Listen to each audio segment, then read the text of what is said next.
బృహదీశ్వర ఆలయం. ఈ ఆలయాన్ని రాజరాజ చోళ నిర్మించారు. ఈ ఆలయానికి చాలా ప్రత్యేకతలు ఉన్నాయి. పూర్తిగా గ్రానైట్తో నిర్మించిన మొట్టమొదటి ఆలయం ఇది.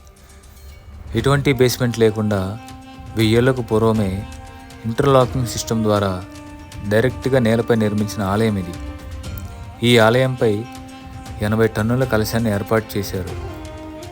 ఈ ఆలయం యొక్క నీడ ఈ పరిసర ప్రాంతంలో ఎక్కడా కనిపించదు. 13.5 అడుగుల శివలింగం ఈ ఆలయం లోపల ఉంటుంది.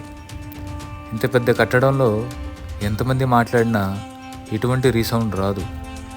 ప్రపంచంలో 2వ అతిపెద్ద నంది విగ్రహం ఈ ఆలయం వద్ద ఉంది. సౌత్ ఇండియా ట్రిప్ ప్లాన్ చేస్తే తప్పకుండా ఈ బృహదీశ్వర ఆలయాన్ని దర్శించండి. పూర్తి వివరాలకు కామెంట్ బాక్స్లో ఉన్న లింక్ క్లిక్ చేయండి. Thank you for watching.